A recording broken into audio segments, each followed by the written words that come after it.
नमस्कार, मैं हूं आपके साथ आयुषी गुप्ता। पाकिस्तान से भारत आई सीमा हैदर की कहानी पिछले कुछ सालों से चर्चा में रही है। उनकी प्रेम कहानी जो पबजी गेम के जरिए शुरू हुई थी, न केवल भारत बल्कि अंतर्राष्ट्रीय मीडिया का भी ध्यान अपनी ओर खींचा। सीमा हैदर जो अपने 4 बच्चों के साथ 2023 में नेपाल के रास्ते अवैध रूप से भारत आई थी। ग्रेटर नोएडा के सचिन मीणा से उनकी शादी हुई और इस जोड़े ने 18 मार्च 2025 को एक बेटी को जन्म दिया जिसका नाम भारती रखा गया। अब इस नवजात बेटी की नागरिकता को लेकर के ताजा अपडेट सामने आई है।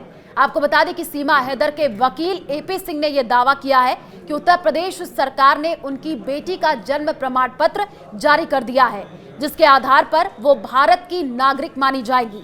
सिंह का यह भी कहना है कि सीमा ने पाकिस्तान में ही हिंदू धर्म अपना लिया था और नेपाल में सचिन से हिंदू रीति रिवाज से शादी की थी।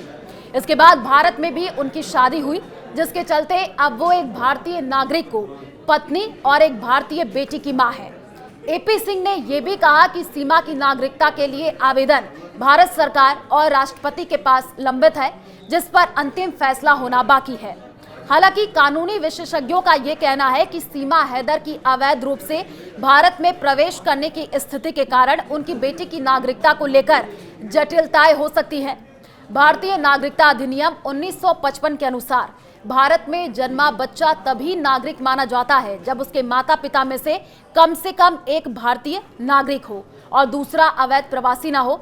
चूंकि सीमा अभी तक भारतीय नागरिकता प्राप्त नहीं कर पाई है और उनके खिलाफ अवैध प्रवेश का मामला दर्ज है, इसलिए उनकी बेटी की नागरिकता पर सवाल उठ रहे हैं। सोशल मीडिया पर भी इस मुद्दे को लेकर के चर्चाएं जोरों पर है। कुछ लोग सीमा के पक्ष में हैं, जबकि कुछ उनकी नागरिकता और उनकी बेटी की स्थिति पर सवाल उठा रहे हैं। हाल ही में पहलगाम आतंकी हमले के बाद पाकिस्तानी नागरिकों के वीजा रद्द करने के केंद्र सरकार के फैसले ने भी इस मामले को और भी ज्यादा गर्मा दिया है। सीमा ने प्रधानमंत्री नरेंद्र मोदी और उत्तर प्रदेश के मुख्यमंत्री योगी आदित्यनाथ से भावुक अपील की है कि उन्हें भारत में रहने की अनुमति दी जाए, क्योंकि वो अब भारत की बहू हैं। फिलहाल सीमा हैदर और उनकी बेटी की नागरिकता का मामला कानूनी और प्रशासनिक प्रक्रिया में है। ये मामला न केवल सीमा के भविष्य बल्कि भारत में अवैध प्रवासियों के बच्चों की स्थिति को लेकर के भी एक महत्वपूर्ण उदाहरण बन सकता है।